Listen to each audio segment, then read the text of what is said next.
Bismillahirrahmanirrahim. Assalamu alaikum viewers and welcome to my Tumi Library channel.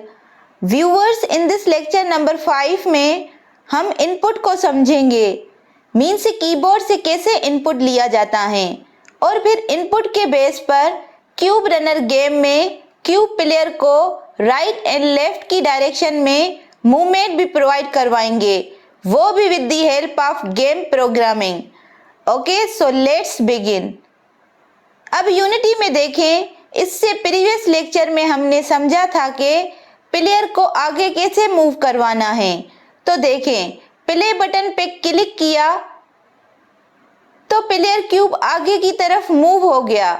Now आज user से input लेकर वो भी कीबोर्ड से फिर इनपुट के बेस पर क्यूब प्लेयर को मूवमेंट प्रोवाइड करवाएंगे। तो सबसे पहले नंबर 1, इनपुट फ्रॉम कीबोर्ड। तो कीबोर्ड से पहले इनपुट लेंगे और फिर number 2, providing movement to the player, और फिर उस इनपुट के बेस पर प्लेयर क्यूब को मूवमेंट प्रोवाइड करवाएंगे। तो यूनिटी में इनपुट लेने के लिए इनपुट क्लास होती हैं और उस क्लास को अगर पढ़ना है, समझना है, तो उसके लिए यूनिटी डॉक्यूमेंटेशन को ओपन करना पड़ता है। तो उसको डायरेक्ट वेब ब्राउज़र से भी ओपन कर सकते हैं। और इनपुट क्लास को सिलेक्ट किया था तो जो भी इनपुट क्लास के रिलेटेड जो भी इंफॉर्मेशन होगी वो अवेलेबल हो जाती हैं। यहाँ से इनपुट क्लास को पढ़ सकते हैं। बट यहाँ पे देखें, इनपुट क्लास की कुछ प्रॉपर्टीज हैं एंड कुछ मेथड्स हैं। ये मेथड्स अलग अलग टाइप के इनपुट के लिए यूज होते हैं।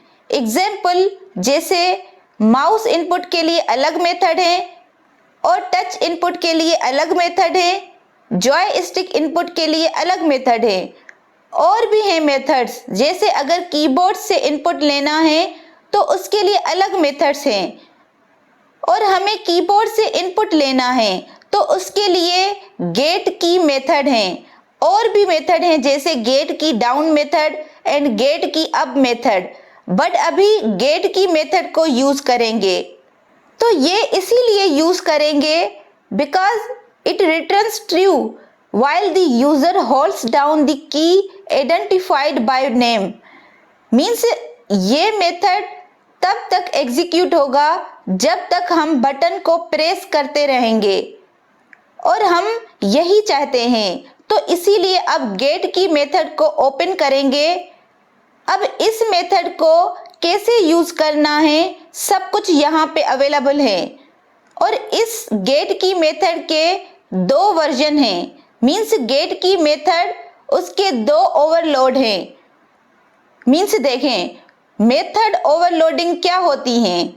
मेथड ओवरलोडिंग में same name but different parameters होते हैं। मीन्स जैसे देखें, गेट की मेथड में सेम नेम के 2 मेथड्स हैं। एक मेथड में स्ट्रिंग नेम पास कर सकते हैं एज अ पैरामीटर, दूसरे मेथड में की कोड की पास कर सकते हैं जो कि रिप्रेजेंट करता है कीबोर्ड के कीज को। अब यूनिटी में इस गेम की तरफ देखें, इसमें सबसे पहले डिसाइड होता है कि कौन सी कीज को यूज करना है क्यूब को राइट एंड लेफ्ट की तरफ मूव करने के लिए।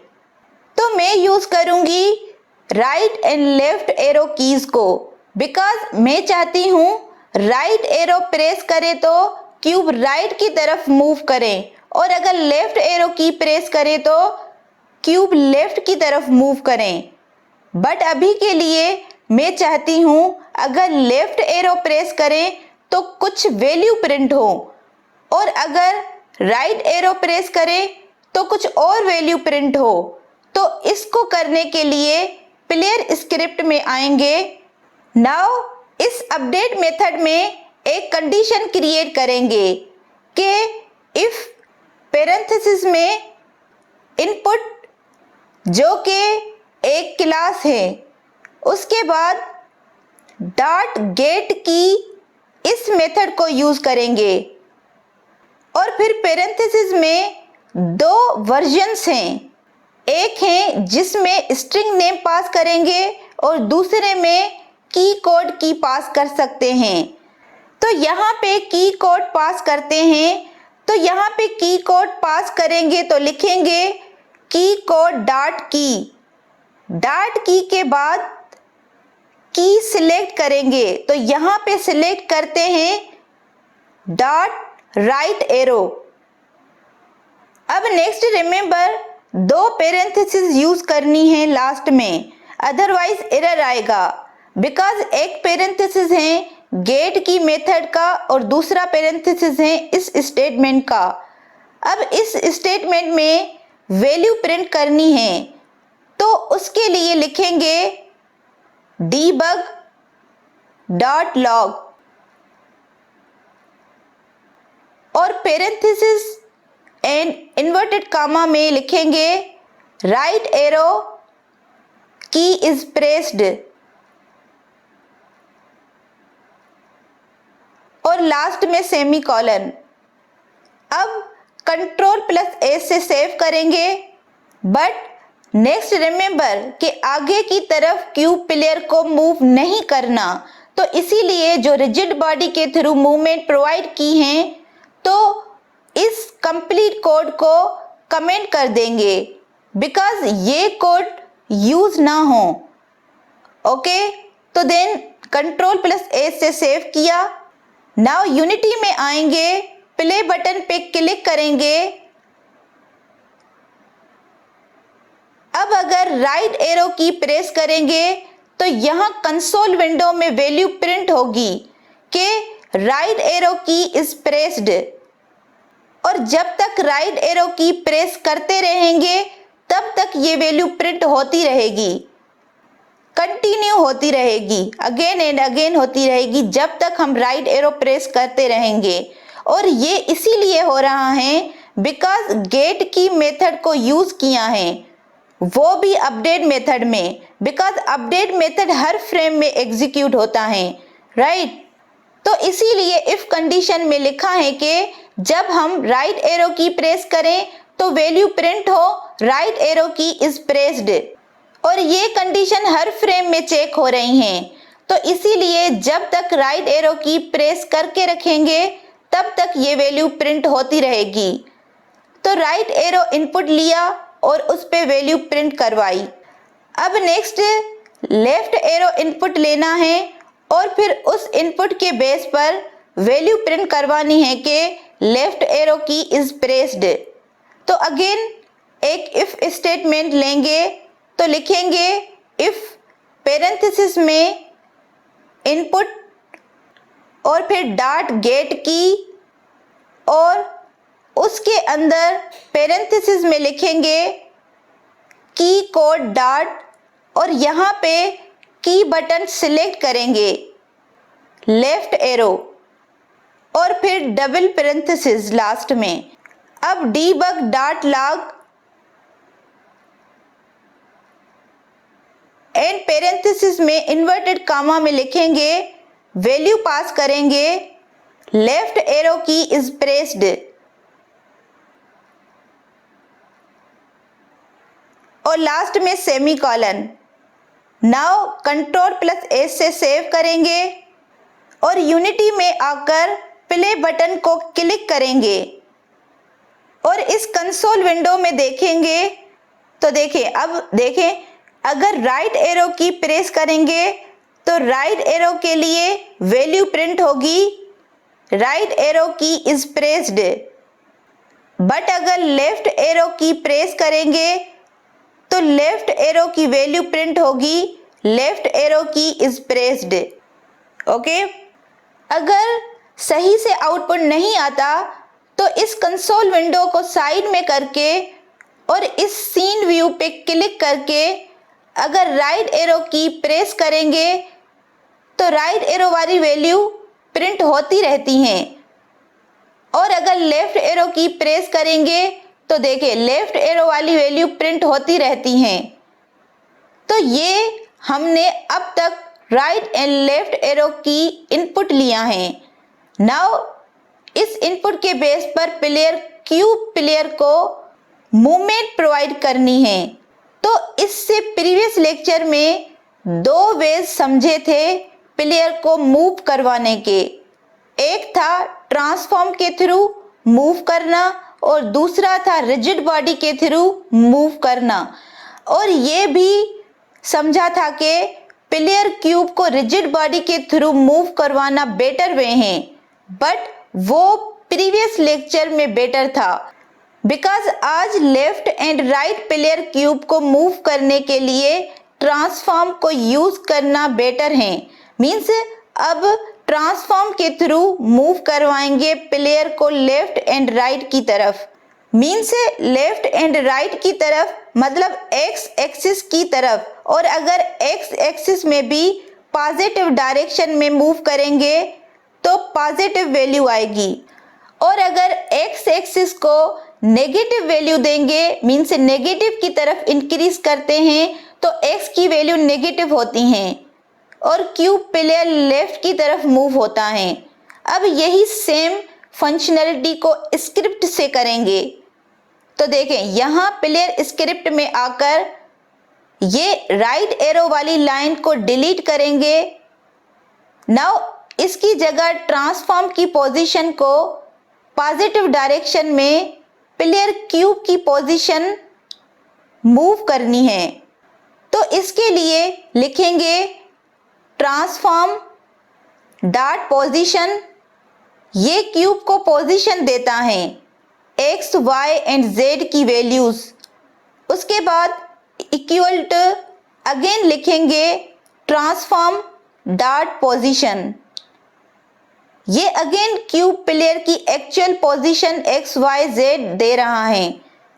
नेक्स्ट प्लस करेंगे, हमें एक्स एक्सिस की वैल्यू में प्लस करना है तो इसीलिए वेक्टर 3 क्रिएट करेंगे, न्यू देन वेक्टर 3 लिख के। ये वेक्टर 3 तीन वैल्यू देता है एक्स वाई जेड, और अभी एक्स वैल्यू को प्लस करना है तो इसीलिए पेरेंथेसिस में लिखेंगे 1f x के लिए कामा 0, बाकी y एंड z की 0 वैल्यू। नाउ प्लेयर क्यूब को फ्रेम इंडिपेंडेंट बनाना है तो इसीलिए 1f में मल्टीप्लाई करेंगे टाइम डॉट डेल्टा टाइम। तो टाइम डॉट डेल्टा टाइम को मल्टीप्लाई किया और लास्ट में सेमीकोलन। यही सेम कोड पहले प्रीवियस लेक्चर में भी लिखा एंड समझा था, बट वो जेड एक्सिस में मूव करने के लिए। अभी एक्स एक्सिस पे मूव कर रहे हैं। ओके, नाउ कंट्रोल प्लस ए से सेव किया और यूनिटी में आकर प्ले बटन पे क्लिक करते हैं तो देखें अगर अब कीबोर्ड से राइट एरो प्रेस करते हैं तो स्लोली क्यूब प्लेयर राइट की तरफ मूव कर रहा है। ये इनपुट हो रही हैं। अब नेक्स्ट सेम जो राइट एरो के लिए किया अब लेफ्ट एरो के लिए करेंगे। मींस अब क्यूब प्लेयर को नेगेटिव डायरेक्शन में मूव करवाना है, नेगेटिव एक्स एक्सिस में मूव करवाना है। तो इसके लिए सेम यहाँ पे लेफ्ट एरो वाली कोड को इस लाइन को डिलीट करके और ये जो ऊपर कोड लाइन लिखी है इस कोड लाइन को कॉपी करेंगे और यहाँ पे पेस्ट करेंगे। बस यहाँ से जस्ट प्लस साइन को चेंज करके नेगेटिव साइन कर देंगे। बस नाउ कंट्रोल प्लस एस से सेव करेंगे। अब यूनिटी में आकर प्ले बटन पे क्लिक करेंगे तो अब देखें क्यूब प्लेयर को अगर कीबोर्ड से राइट एरो की प्रेस करते हैं तो क्यूब राइट की तरफ मूव कर रहा है एंड लेफ्ट एरो की प्रेस करने पे क्यूब लेफ्ट की तरफ मूव कर रहा है।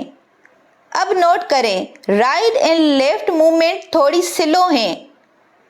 इसको थोड़ा फास्ट करने के लिए यहाँ पे देखें जहाँ पे 1f लिखा है तो अब ज्यादा सपोज 10f करते हैं राइट एंड लेफ्ट दोनों में, और फिर Ctrl+S से सेव किया और फिर यूनिटी में आकर प्ले बटन पे क्लिक करेंगे तो अब राइट एरो की प्रेस करने पे प्लेयर राइट की तरफ ठीक स्पीड से मूव कर रहा है और लेफ्ट एरो की प्रेस करने पे प्लेयर क्यूब ठीक से लेफ्ट की तरफ मूव कर रहा है।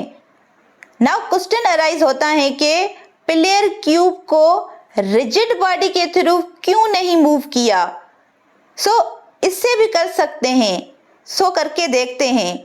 इसके लिए पहले इन दोनों कोड लाइन को कमेंट करते हैं।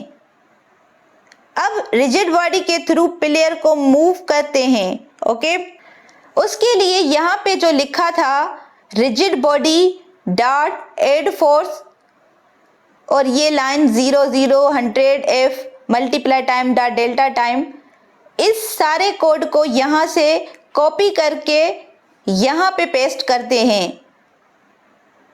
बट इस कोड में Z एक्सिस पे फोर्स अप्लाई कर रहे हैं, बट हमें X एक्सिस पे फोर्स अप्लाई करना है बिकॉज लेफ्ट एंड राइट की तरफ मूव करें। तो इसके लिए 1000 F multiply time delta time, ये जो Z एक्सिस पे कर रहे हैं इसे यहाँ से कट करके X एक्सिस पे पेस्ट करना है। अब प्लेयर क्यूब पर रिजिड बॉडी के थ्रू X एक्सिस पे फोर्स अप्लाई हो गई, मीन्स वो भी पॉजिटिव डायरेक्शन में। अब नेक्स्ट नेगेटिव डायरेक्शन में अगर करना चाहते हैं तो सेम इसी कोड लाइन को कॉपी करेंगे और लेफ्ट एरो वाली कंडीशन में पेस्ट करेंगे।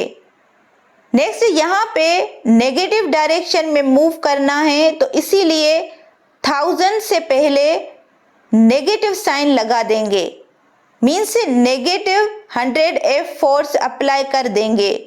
नाउ Ctrl+S से सेव करेंगे और फिर यूनिटी गेम पे प्ले बटन पे क्लिक किया तो देखें राइट एरो की प्रेस करने पे राइट की तरफ क्यूब मूव हो रहा है और लेफ्ट एरो की प्रेस करने पे क्यूब लेफ्ट की तरफ मूव हो रहा है। बट अब इस वे से नोट करें कि जो मूवमेंट हो रही है वो बेस्ट मूवमेंट नहीं हो रही, बिकॉज देखें रिजिड बॉडी के थ्रू राइट की तरफ फोर्स अप्लाई हो रही है तब वो राइट की तरफ मूव हो रहा है, इसीलिए मूवमेंट स्लो है। और सेम वैसे ही लेफ्ट की तरफ मूव कर रहे हैं तो पहले लेफ्ट की तरफ फोर्स अप्लाई हो रही हैं और फिर प्लेयर क्यूब लेफ्ट की तरफ मूव हो रहा है, मीन्स पहले फोर्स अप्लाई हो रही हैं और फिर प्लेयर क्यूब मूव हो रहा है, जिसकी वजह से ये मूवमेंट बेस्ट नहीं है, मीन्स क्विक नहीं है। और ये जो वे है रिजिड बॉडी के थ्रू मूव करने का, इसे वहाँ यूज करते हैं जहाँ प्लेयर कार होती हैं। कार की मूवमेंट के लिए ये वे ज़्यादा बेटर होता है लेफ्ट एंड राइट मूवमेंट के लिए, बिकॉज कार स्लोली राइट की तरफ मूव करती हैं और स्लोली लेफ्ट की तरफ मूव करती हैं, तो वहाँ पे ये वे बेस्ट हैं। बट यहाँ पे ट्रांसफॉर्म वाला वे बेस्ट है, बिकॉज अगर इस कोड को डिलीट करते हैं जो न्यू रिजिड बॉडी के थ्रू मूवमेंट प्रोवाइड की थी, तो ये सारे कोड को डिलीट करते हैं और जो ट्रांसफॉर्म कोड लाइन को कमेंट किया था तो उसको अनकमेंट करते हैं और फिर Ctrl+S से सेव किया और फिर यूनिटी गेम में प्ले बटन पे क्लिक करते हैं। तो देखें अब अगर राइट की तरफ क्यूब को मूव कर रहे हैं कीबोर्ड की से तो कितना क्विक मूवमेंट है और सेम लेफ्ट मूवमेंट भी, तो यही मूवमेंट बेस्ट है। तो इसीलिए ट्रांसफॉर्म कंपोनेंट के थ्रू मूवमेंट प्रोवाइड की, ना कि रिजिड बॉडी के थ्रू। और एक और रिजिड बॉडी के थ्रू अच्छा वे है जिससे बहुत अच्छी मूवमेंट करवा सकते हैं, बट वो अभी नहीं समझते, बाद में समझेंगे। अभी ट्रांसफॉर्म से ही मूवमेंट प्रोवाइड करते हैं बिकॉज ये भी बेस्ट वे हैं। और ये याद रहे कि रिजिड बॉडी में जब भी फिजिक्स बेसिस कैलकुलेशन करते हैं, मीन्स रिजिड बॉडी के थ्रू मूवमेंट प्रोवाइड करते हैं, उस सारे कोड को फिक्स अपडेट मेथड में लिखते हैं, ना कि अपडेट मेथड में। तो इसीलिए मेथड एक न्यू क्रिएट करेंगे, फिक्स्ड अपडेट मेथड, और उस मेथड के अंदर लिखेंगे यही कोड जो ऊपर हैं। तो यहाँ से कट करके यहाँ पेस्ट करेंगे और अनकमेंट करेंगे, बिकॉज क्यूब प्लेयर आगे भी मूव करें और राइट एंड लेफ्ट भी मूव हों।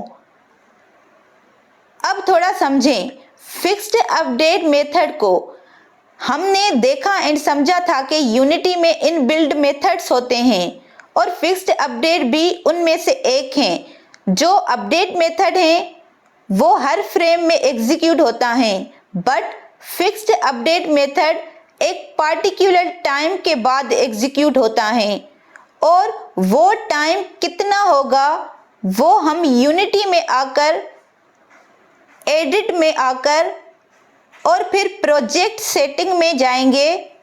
अब यहाँ पे टाइम को सिलेक्ट करेंगे और यहाँ पे लिखा है फिक्स टाइम स्टेप, जो कि हैं 0.02 सेकेंड। इतने टाइम के बाद फिक्स्ड अपडेट एग्जीक्यूट होता है, मीन्स हर 0.02 सेकेंड के बाद फिक्स्ड अपडेट मेथड एग्जीक्यूट होता है। और जो भी फिजिक्स बेस्ड कैलकुलेशन होती हैं या फिर रिजिड बॉडी बेस्ड मूवमेंट होती हैं, वो भी जब एग्जीक्यूशन होती हैं वो भी 0.02 सेकेंड के बाद ही होती हैं। और इसीलिए जो भी फिजिक्स बेस्ड कैलकुलेशन करते हैं, कोडिंग करते हैं, उसे हम फिक्स्ड अपडेट मेथड में लिखते हैं। तो अब Ctrl+S से सेव करेंगे और यूनिटी में आकर प्ले बटन पे क्लिक करेंगे तो प्लेयर आगे की तरफ मूव होगा और लेफ्ट एंड राइट डायरेक्शन में भी मूव होगा। नाउ रिमेंबर कि देखें, स्क्रिप्ट में आए और यहाँ पे ट्रांसफॉर्म में 10F लिखा है, ये स्पीड प्रोवाइड कर रहे हैं राइट की डायरेक्शन में, और ऐसे ही 10F speed for left direction के लिए, एंड आल्सो रिजिड बॉडी के लिए 1000 फोर्स अप्लाई की हैं फॉरवर्ड डायरेक्शन के लिए। तो इन सब के लिए बेटर है कि हम वेरिएबल क्रिएट करें, तो हम वेरिएबल क्रिएट करते हैं। इसीलिए टॉप पे यहाँ लिखेंगे पब्लिक, देन फ्लोट टाइप होगी और फिर फोर्स, एंड फोर्स इसीलिए लिख रहे हैं बिकॉज वेरिएबल क्रिएट कर रहे हैं जो प्लेयर पे फोर्स अप्लाई कर रहे हैं उसे आगे मूव करने के लिए। Then equal to 1000F, because 1000F force apply कर रहे हैं, और फिर लास्ट में सेमी कॉलन। नाउ यहाँ से 1000F की जगह जो फोर्स वेरिएबल क्रिएट किया है वो लिख देंगे। नेक्स्ट एक और वेरिएबल क्रिएट करेंगे प्लेयर के लिए, जो प्लेयर की लेफ्ट एंड राइट डायरेक्शन की मूवमेंट की स्पीड को कंट्रोल करने के लिए, जो कंट्रोल करेगा। तो उसके लिए अगेन पब्लिक लिखा, then float type, then same speed लिखते हैं। अब इसको वैल्यू देते हैं तो इक्वल टू 10F लिख दिया और लास्ट में सेमी कॉलन। नाउ यहाँ से 10F की जगह वेरिएबल का नेम लिख देंगे तो स्पीड लिखा, और नेक्स्ट सेम इसी तरह लिखेंगे यहाँ पे स्पीड। ओके, अब Ctrl+S से सेव करेंगे और यूनिटी में आकर जो प्लेयर की स्क्रिप्ट है उसमें जो फोर्स अप्लाई किया है वो भी आ चुकी हैं, और उसके बाद स्पीड अप्लाई की वो भी आ चुकी हैं। देखें, इन वेरिएबल को क्रिएट करने का रीजन यही है कि इनकी स्पीड को इंस्पेक्टर विंडो से कंट्रोल कर सकते हैं, मीन्स स्क्रिप्ट पे जाने की जरूरत ही नहीं होगी। तो देखें यहाँ से अगर फॉरवर्ड डायरेक्शन की स्पीड को बढ़ाना है, सपोज 2000 फोर्स अप्लाई करनी है, तो फोर्स वेरिएबल में 2000 लिखेंगे, देन प्ले बटन पे क्लिक करेंगे तो जो स्पीड है फॉरवर्ड डायरेक्शन की तरफ 2000 हो जाएगी। ओके, तो सेम अगर स्पीड वेरिएबल में भी स्पीड इंक्रीज करनी है तो डायरेक्ट लिखेंगे, सपोज लिखते हैं 20 और फिर प्ले बटन पे क्लिक करेंगे तो देखें राइट एंड लेफ्ट की मूवमेंट बढ़ जाएगी। तो ये एडवांटेज है वेरिएबल क्रिएट करने का, बिकॉज इंस्पेक्टर विंडो से स्पीड को कंट्रोल कर सकते हैं। सो व्यूवर्स, आज के लिए दैट्स ऑल। आई होप आप लोगों को समझ आ गया होगा कि हम इनपुट कैसे लेते हैं और फिर कैसे उस इनपुट के बेस पर मूवमेंट प्रोवाइड करते हैं। ओके, अब नेक्स्ट लेक्चर में हम कैमरा को समझेंगे कि कैमरा को कैसे मूवमेंट प्रोवाइड करते हैं with respect to our player. Okay, so please like and subscribe to my channel for more updates. Thank you.